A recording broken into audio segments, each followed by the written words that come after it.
Welcome to today's episode of the Thin Thinking Podcast, where we are going to learn to prevent emotional eating like a boss. In today's episode, we are diving into part 1. So get ready for some mind-blowing strategies and insights. So when we can manage our feelings and emotions without turning to food, we become unstoppable, more confident, healthy, and in control. So in this session, we're diving headfirst into the art of emotional mastery. We'll be exploring powerful tools like self-connecting and shifting negative thought patterns. Trust me, my friend, we are going to make emotional eating run for cover. So picture yourself gracefully handling stressful situations, managing emotions like a Jedi, and radiating confidence. And I will be your humble guide through this new world, like having a personal Yoda, but with much better fashion sense. So grab your weight mastery tool belt to add some great new emotional eating tools and come on in. Did you know that our struggle with weight doesn't start with the food on your plate or get fixed in the gym? 80% of our weight struggle is mental. That's right. The key to unlocking long-term weight release and management begins in your mind. Hi there, I'm Rita Black. I'm a clinical hypnotherapist, weight loss expert, best-selling author, and the creator of the Shift Weight Mastery process. And not only have I helped thousands of people over the past 20 years achieve long-term weight mastery, I am also a former weight struggler, carb addict, and binge eater. And after 2 decades of failed diets and fad weight loss programs, I lost 40 pounds with the help of hypnosis. Not only did I release all that weight, I have kept it off for 25 years. Enter the Thin Thinking Podcast, where you too will learn how to remove the mental roadblocks that keep you struggling. I'll give you the thin thinking tools, skills, and insights to help you develop the mindset you need, not only to achieve your ideal weight, but to stay there long term and live your best life. Well, hello and happy August, everyone.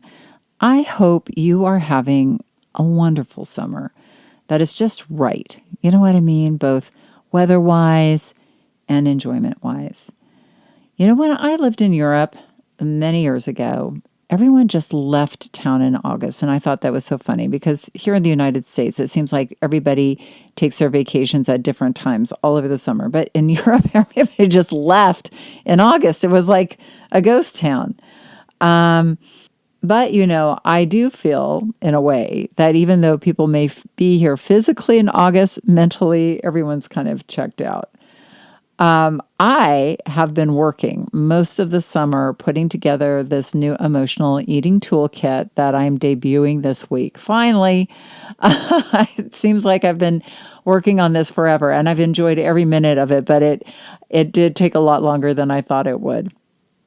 But this is an online toolkit called Shift Out of Emotional Eating, and it has coaching sessions, hypnosis sessions, and a morning meditation session. And it's available on an online website where you can access everything and download it if you want to, or just listen to it from the website, or you can also download the Kajabi app and listen to it from your phone, just like an app. This toolkit is designed to help you build the skills of emotional mastery so you don't need to stress or comfort eat, but that you can calm and comfort yourself from the inside out. And of course, the hypnosis is helping take that all to the subconscious level. The toolkit, because it's new, is half price this week. So you get half off if you use the coupon code COMFORT. That's just plain old comfort. All caps or all lowercase, it doesn't matter. So visit the show notes and check it out. I'm really excited for today's episode because I'm going to give you a taste of what's in the toolkit. Part one of the coaching sessions that really where we dive into preventing emotional eating. Most people I work with emotionally eat. I mean, and even people that I know who are thin, stress eat and emotionally eat. So I'm excited that I have had the time to finally put this together for you. So please enjoy. So today we are going to dive into the first part of the Preventing Emotional Eating coaching session. We will talk about the journey, creating a vision, creating an identity, and first tool of connecting with yourself. Enjoy. Cope. And I want you to think of these parts of your mind like muscles. The emotional eating muscle right now is strong and well formed. And the emotional mastery muscle might be a little weak and limp. But every step that you take on your journey of managing your emotions instead of eating over them is like flexing the emotional mastery muscle as the other emotional eating muscle gets weaker and weaker and weaker. So to begin, I invite you to see that you are on a hero's journey of shifting out of emotional eating.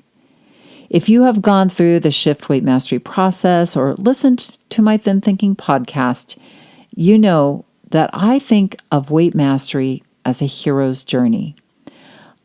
Hero's journey, let me explain.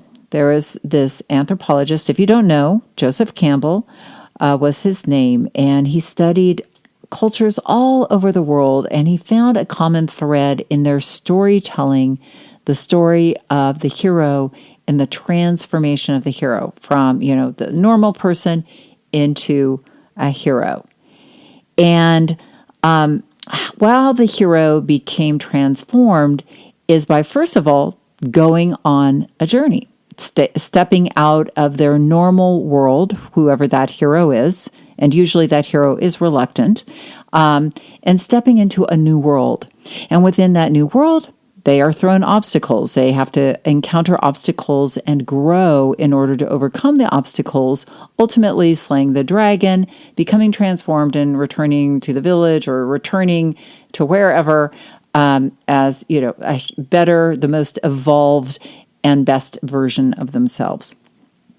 So if you are on your weight mastery journey already, good for you. This emotional eating mastery journey is a powerful leg on the journey of your transformation and one worth taking. Now, if you are new to the idea of the hero's journey altogether, have never done the Shift Weight Mastery process, that's fine. I'm just going to walk you through how it applies to your journey of emotional eating and mastery. So, like I said, in the story of transformation on a hero's journey, most heroes are reluctant before they begin their journey. Think of a Hollywood movie. They are all based on this hero's journey structure. And what happens, like I said, is the hero usually, when we meet the hero, is reluctant. The hero doesn't start the movie typically doing what they end up doing in the movie. They're usually doing something else. Their life gets interrupted, and they are called forth on an adventure or called forth to become bigger, go get the girl, go get the money, go. I had a friend who was a screenwriter, and he said every scene is either about getting love or getting money. So with that in mind, you're not either getting either, but you're getting emotional mastery. For you, maybe you have been reluctant to begin a journey of managing feelings and emotions. Maybe it seemed way too big of a project or too confronting, or you just didn't believe you could do it, or it just seemed scary. I'll deal with it tomorrow, we say to ourselves. I'll deal with it next year. I can't. I'm too busy. I'm too stressed. I can't do it. And that's normal. Being reluctant keeps us in the comfort zone. Not that that zone is comfortable. Struggling with weight and emotions is not comfortable, but it's familiar. Eating to manage emotions is familiar. But there comes a moment when the pain becomes too great, and we must embark upon the journey into the new land. And I wonder if the pain of emotional eating has become too great for you. Are you here because the familiar isn't comfortable anymore, and you're willing to stretch into this new journey, this new world, this new idea of yourself? Well, if you are, good for you. I'm here with you. You know, emotional eating or comfort eating, it's really an interesting term because we think of it as like eating for comfort. It numbs us from the feelings. What happens is we begin feeling a feeling, and we begin feeling the feeling, and the brain responds. It's like, we don't want to feel this feeling. Let's numb it with food. This is the way we've gotten used to it. So the dopamine center in the brain will agitate us. We'll say, food, food, food. We need the food. And we see food not as food, but a portal into relief and calm. And when we eat, it relieves the dopamine agitation, and that agitated feeling, that stressed feeling goes away, giving us a perceived feeling of calm, but it really hasn't calmed us, but relieved the agitation of expecting the food. But then the sugar or refined foods hits our system, and that sets up this need, that feeling, this response for more sugar and fat, and we eat more, and then we feel imbalanced, and then we feel bloated, and then we ultimately feel really mad at ourselves. So then, in order to get out of that pain of having overeaten, we promise ourselves that we're going to be good tomorrow, which, if you haven't noticed, diverts our thinking about the thing that caused us to feel bad in the first place. And okay, maybe that sounds good, but then the problem is that whatever caused us to feel bad is still there in the shadows. But now on top of it is we feel bad about overeating. But at least, interestingly, that pain is familiar and not as scary as maybe the feeling we were feeling in the first place. And we can always control that bad feeling of having overeaten by promising to start over on a weight loss tomorrow or to be good tomorrow, which ultimately wipes the bad feelings away momentarily. But then we start over again tomorrow, and yada, yada. So you can see that this keeps us stuck in that cycle, because the next time we eat for our emotions, the whole inner cycle happens over again, and we feel even more pain over and over again, feeling more chaotic and out of control and worse about ourselves. So maybe this is where you are right now. And if this is, just take a moment to allow yourself to acknowledge that this is where you are, and that is okay. Take a breath. We've got to start from somewhere. And feel that feeling of being ready and acknowledging where you're starting from. And just let that wash through you. And notice how that feels in your body.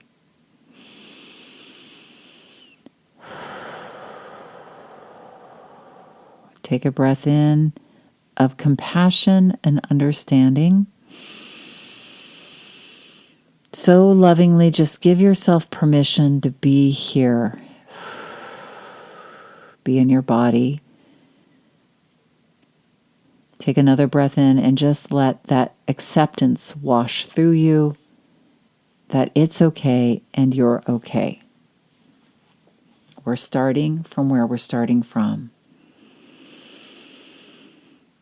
And you can start to acknowledge where you are and to be proud of yourself for starting and being willing to stretch out of the reluctance and fear and out of that comfort zone, which actually wasn't so comfortable. You are now moving out of reluctance into action. The pain pushes until the vision pulls. The pain pushes until the vision pulls. The pain pushes until the vision pulls. In order to pull you, we want to do two things to set you firmly on your path of your journey out of emotional eating. One thing is we want to give you an identity, and the other thing is we want to give you a vision. So let's start with identity and giving you a new one. Right now, you probably see yourself as an emotional eater, and that identity is part of you. It's part of how you see yourself. Identity in our mind is in our subconscious mind, and how you see yourself. We have many identities. In fact, you probably have thousands. You have an identity of where you live, the city where you live, the state where you live, the country where you live. I am a Los Angelian. I also live in a community called St. Andrews Square. I live in a county. I'm a Southern Californian. I am a Californian. I am an American. I'm a citizen of the United States of America. So you can see just by my location, I have many identities. I'm a mom, I'm a hypnotherapist, I am a wife, I am a gardener, I am a biker, I am a weight master. You can see how the identities go on and on. You have a role in your family, you have your work, or maybe you're retired, or you're a student, or you're a dog owner, or a cat lover. And when we struggle with our weight, we see ourselves as a weight struggler, and that's part of all these identities that swirl together in our subconscious mind and create our idea of ourselves. So there's many identities under the umbrella of weight struggler even. There's maybe sugar addict and exercise hater and social eater and emotional eater.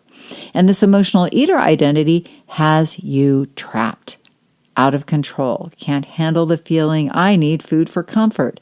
So it creates these negative and limiting beliefs about ourself, just the identity does.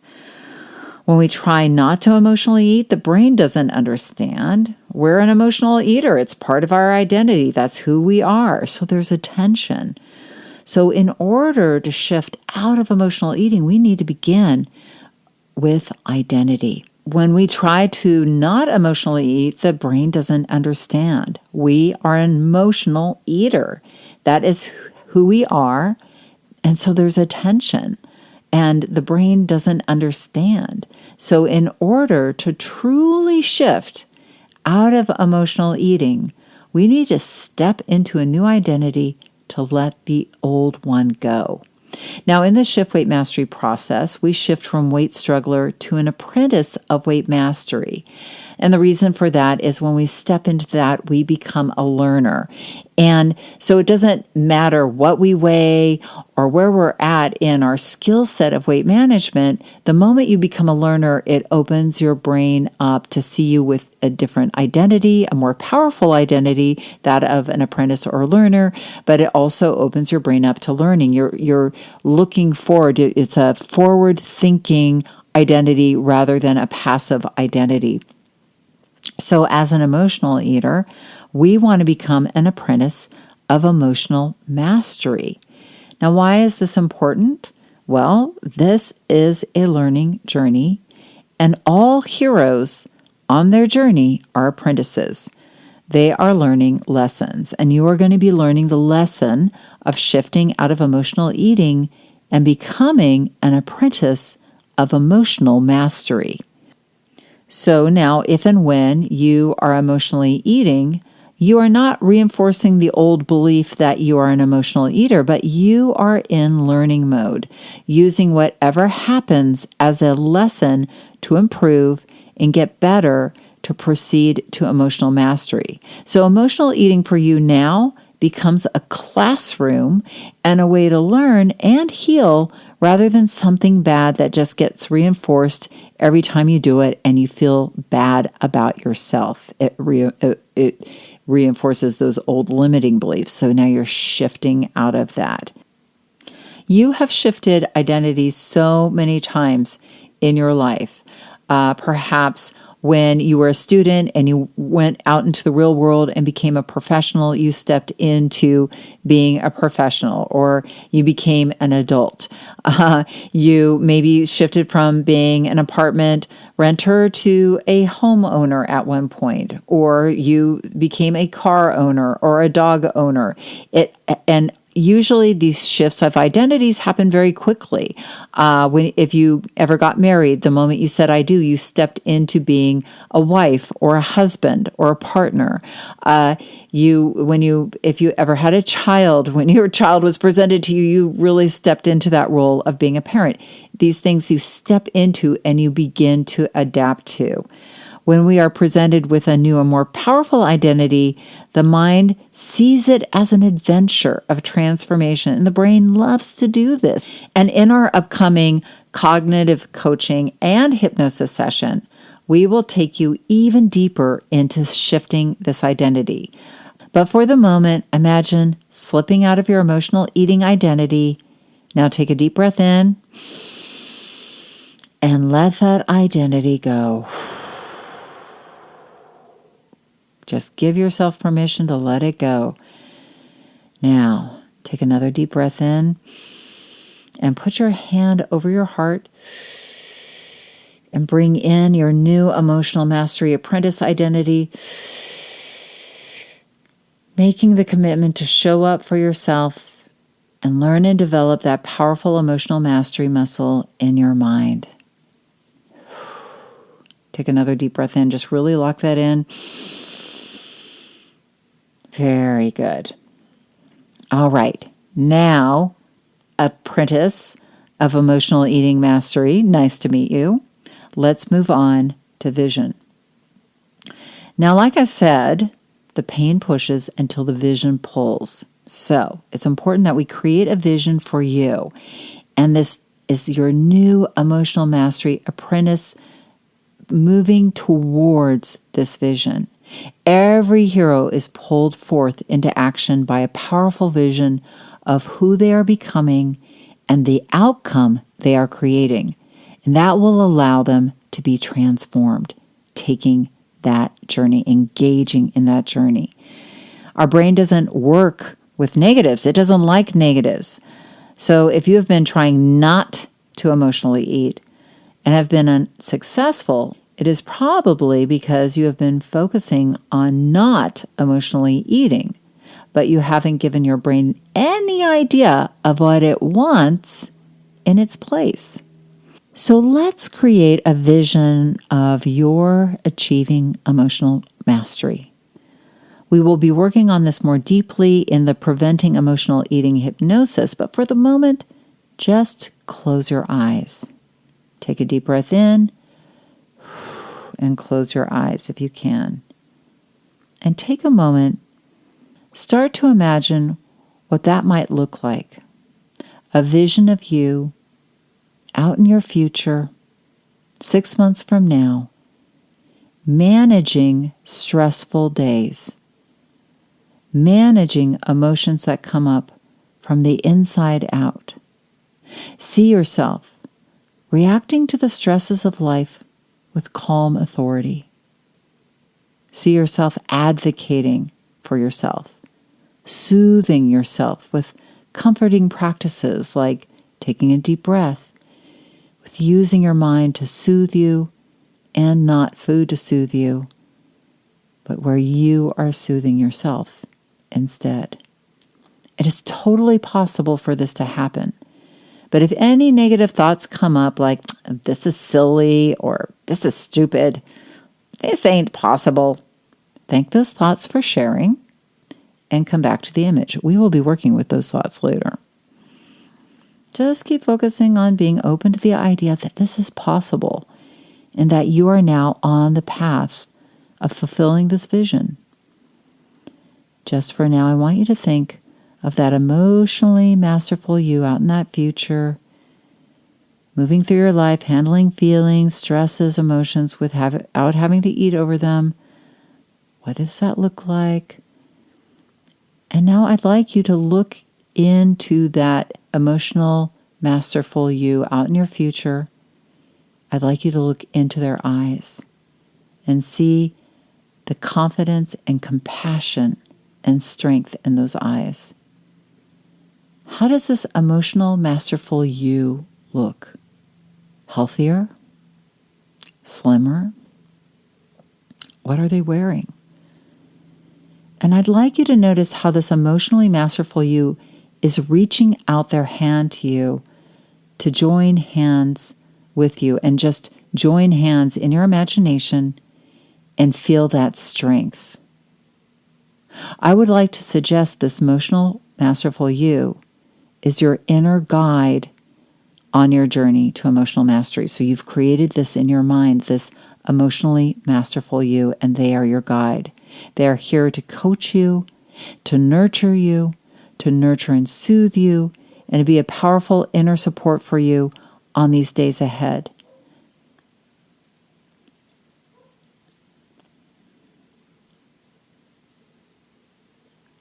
Take a breath, and now imagine becoming one with this powerful you. Just imagine melting into that. Imagine becoming one with this powerful you. Imagine joining forces, this inner emotional guide. And now imagine in your mind taking that first step out onto your journey with that guide within you. You have begun. Now open your eyes. Good job. Now that might have felt a little weird. Maybe you didn't see everything, and that's okay. We're just starting to open up that door, and we will be working on this more in the coaching and the hypnosis session. We are going to be working on this more in the cognitive coaching and hypnosis session. So now you have a journey, you have started, and you've begun letting the reluctance go. You have an identity as an apprentice of emotional mastery. You now have a vision of where you are heading. And most importantly, you now have a powerful inner emotional guide that's going to help you through the journey and to be there to support you. So now let's get started with one powerful skill of preventing emotional eating. And that skill is called self-connecting, or the check-in tool. Now, here's the idea of self-connecting. Often, an emotional eating response happens because we spend too much time focused outside of ourselves, and we don't even notice the stress, emotions, fatigue, and overwhelm building up until it's too late. The skill of self-connecting is creating the habit of checking in on your inner state throughout your day, like you would a friend. Hey, how's it going? Are you okay? But often we check in on everything and everyone except ourselves. We rush through our day almost only in our minds, not even paying attention to our body or our body's needs or what feelings are going on within our body until it's too late.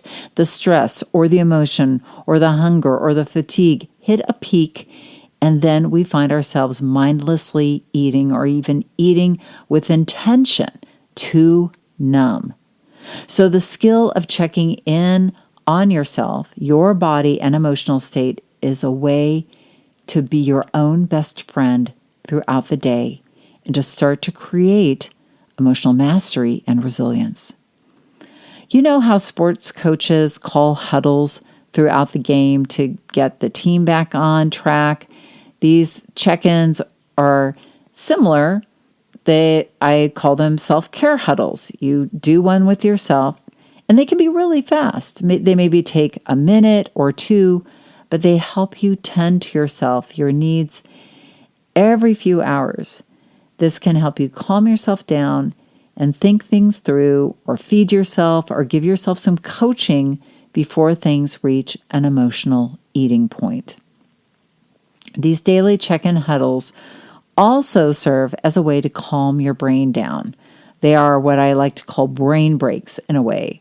Your brain actually needs breaks to perform well. Cognitive studies show that every couple of hours, our mind needs a brain break. All the stimulation from our digital lives and social interactions and decision-making and stress and emotions, it needs a steam valve of sorts. And if we don't decompress our brain every couple of hours, we get overwhelmed. We can't think anymore. We can't recall names, and our brains don't perform well. We get emotional. We get cranky.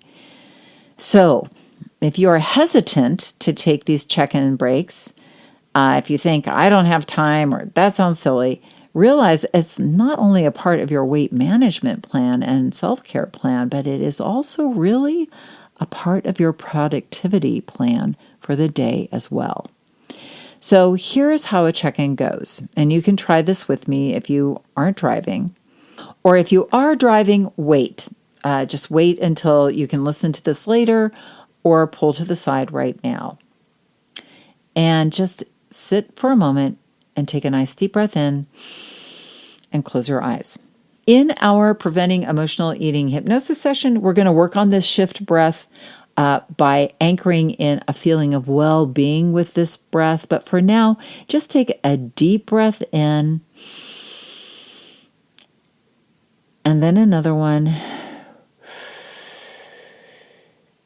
And then if your eyes aren't closed, please close your eyes. Now just tune into your body. Yes, you have one. Did you forget? We often do, but just for now, just notice all the feelings going on in your body. Ask yourself, what is going on in my body right now? And just notice. You may be feeling a lot of electricity or stress, or maybe you feel calm, or maybe you feel hungry or thirsty, and you need to tend to that before it becomes too hungry or thirsty, and you end up overeating. So just scan your body and notice everything. Good. And just take another deep breath in and send a wave of relaxation to the parts of your body that have any tension. If you're feeling emotions, this will be your moment to notice this and to work with your emotions with tools you will be learning. But for now, just tune in and notice. Isn't this nice? We aren't done. Now, the next question is, what is going on in my mind? What are you thinking? Are there any negative thoughts? Or are you feeling good and calm? Are there thoughts of what you expect you need to get done, causing some stress? Don't worry, you're going to learn how to manage these. But for now, just tune in and notice. And now the next question. What do I need right now?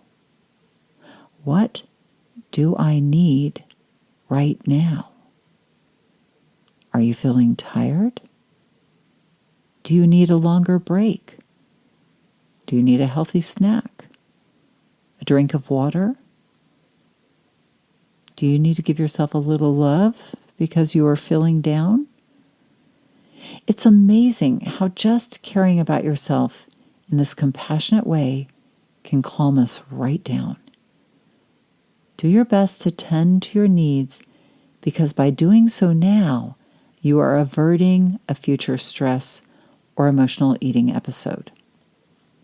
Now, last question. What will I need later?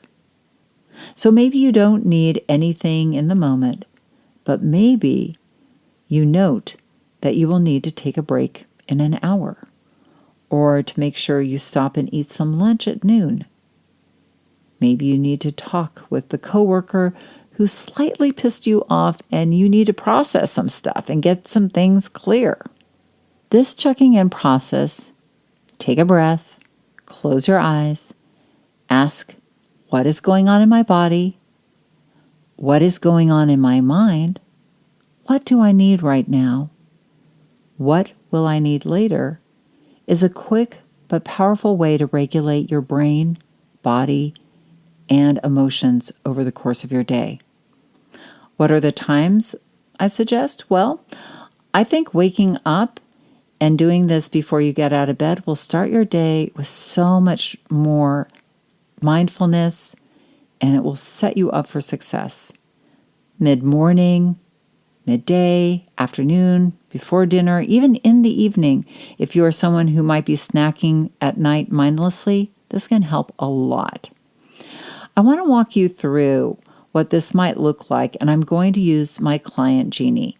When she came to see me, she was depleted and spent, struggling with her weight and feeling totally out of control with her eating. She said, I eat my feelings and I don't even know what I'm eating. I'm just eating to calm down. I eat for stress. I eat when I'm mad. I eat when I'm sad. Jeannie was 50 and totally sandwiched in between raising teenage kids. Her daughter was in club volleyball and her son was struggling with math, and also taking care of her 80-year-old diabetic mom who lived with her. She also worked full-time for a property management company. And her husband worked construction, so he was up and out of the house early and often was away a few days a week on job sites out of the city. So Jeannie was waking up to a huge list of things she needed to do in order just to get out of the house in the morning. Her first thoughts were, hurry up, as she went through getting the kids together, breakfast, lunches, getting her mom her coffee and medication, getting herself into the car and off to work. And she was lucky if she had time to eat anything. There was no self-care happening, just reaction to the needs of the day, like she was running a marathon. And when she got to work, it was more of the same. Since she was the office manager, she started with her emails and then calls coming in. And then she was making sure that the plumbers and the electricians and the handymen were getting the things needed done on the properties, as well as managing the bookkeeping and following up on collecting past due rents. Around 10 a.m., she would usually find herself in the staff room, pouring a cup of coffee, putting lots of creamer in, and grabbing what there was, maybe donuts from yesterday, leftover half of a sandwich, or even granola bars. She would spend about 5 minutes in there just coming down, eating to come down from her big, busy morning. And it made her feel more calm, but when she got back to her desk, she felt mad at herself. She should have brought something healthier to eat. Why was she such a failure? These were the thoughts going on in her mind. But soon the phone would ring and she was off to more managing until about 1 o'clock, when she hurriedly ate a sandwich or a pizza that somebody ordered for the staff with a Diet Coke, and then back to work. Not even stopping to use the bathroom sometimes, or even taking a drink of water, until about 3:30, when the other office manager came in. By that time, it was time to leave, to pick up her daughter and son and get her son home for tutoring, and then to check in on her mom and give her her meds, and then her daughter off to volleyball practice, where she sat in the car, snacked on something she picked up at Starbucks to have while she responded to more emails from work, and then calling in to check in on her mom and her son. And once she got home, she was making dinner, and then she snacked on tortilla chips while she cooked, always feeling a little stressed and behind. And by the time dinner rolled around, she tried to eat healthfully. Maybe she had some salad and some vegetables. But as she cleaned up, she mindlessly ate some of the pasta off her daughter's plate. And her husband hits bed early because he has to wake up early. So when the kids and her mom head for their rooms for the night, she finally gets to sit in front of the TV and finds that ice cream totally helps her soothe her long, crazy day. And she goes to bed now, mad at herself for being out of control. She never means to eat the ice cream, but it calls her name so loudly. Wow. I feel tired just thinking of Jeannie's day. But you can see how her emotional and comfort eating is the only coping mechanism that she's had to deal with all the busyness and stress of her day. Jeannie isn't at fault. She's just trying to survive. But she got caught in this vicious cycle of just trying to survive and keep up, which is now hard to break. Jeannie spent all of her life focused on responses outside of herself until it was too late and food was the only thing she had to douse out the fire of her inner life. Maybe you can relate. So, what we needed to do first was to start to give Jeannie the ability to begin to slow down and become mindful, to be her own best friend. And what was going on the inside of Jeannie, tuning into that instead of just tending to the world and its needs, she needed to tune in to Jeannie and her needs before the needs turned into mindlessly eating as a response. How? Well, was starting with connecting with herself many times over the course of her day with the check-in. Now you can imagine how a busy person like Jeannie was going to react to the idea of check-ins. What? I can't do that. I mean, it sounds nice, but I don't have time to brush my teeth, let alone check in on myself, she said. I explained to her, as I'm explaining to you, check-ins don't take much time, but they will not only calm down your mind and help you prevent emotional eating, but they also let you connect with that powerful emotional manager inside of you. And you will not feel so alone, because maybe right now you're feeling very alone with all of this. Jeannie began to tear up. Yes, I feel very alone and helpless. I don't know how to stop the madness. And it feels like a madness. I mean, it feels like I can't keep going like this. Would you be willing to try this on? I asked. Okay, I guess so. What do I do? So I walked Jeannie through what I walked you through, also mentioning that you can have a preset check-in that you do every day. But also just when you start to feel in your mind or your body that feelings beginning to feel that stimulation, then you can also do a check-in. So Jeannie began her day with a check-in in bed in the morning. And it was hard. She wanted to get right out of bed right away and started taking care of everybody else, but she did it. She took a breath and she made herself do it. She closed her eyes and tuned into her body. And she began to notice how her heart was racing. So she took a few more deep breaths and just slowed down and asked herself the question, what do I need today? And that calm voice in her mind said, you need to remember to bring lunch. What else? Jeannie, you stop at 10 o'clock and drink some water and breathe again instead of going to the staff room. Well, that was interesting, Jeannie thought. So she got out of bed and she noticed that as she went through her morning getting ready, she felt not just more calm, but she felt like she was connected to her body a bit more. She did another check-in when she dropped the kids at school before heading to work, calming herself again. What do I need? The voice said. I need to have quiet in the car and not that news blaring on the way to work. Maybe I should have some peaceful music. And she noticed how nice and soothing the classical music channel was. She didn't even really like listening to news, but it was just a stressor blaring in the background.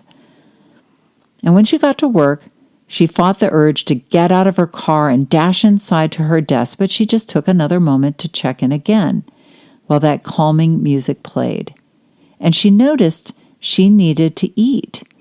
And she had a hard-boiled egg that she brought to stabilize herself before her morning. So she ate it and promised herself to check in again mid-morning. And as she went through her day, checking in every couple of hours, her day flowed better. She felt more connected to herself, less in need of going to the staff room to stuff down feelings with food. And for a quick midday break, instead of going to the staff room, she decided to take a couple of minutes and go outside with her water bottle and sit in the sun, which felt amazing. As she went through her workday, she still got her work done, but she did it without all the fire alarms going off in her head. And if they did go off, she took a deep breath and closed her eyes and took 5 more breaths, which just calmed her down. In the afternoon, when she took her daughter to volleyball, she opted not to go to Starbucks. And she asked herself what she really needed. And she realized what she needed was a walk. And she took that instead. And when she walked, she thought about what she needed that evening.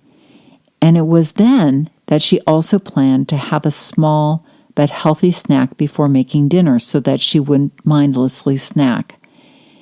And when she tuned in after dinner, instead of eating ice cream in front of the TV, she noticed what her body really wanted was a hot bath and a cup of herbal tea.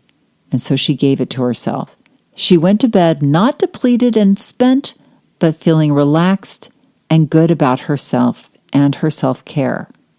So can you see how just these little loving, self-connecting check-ins or huddles can go a long way toward warding off emotional eating? Okay, so I hope you enjoyed the session.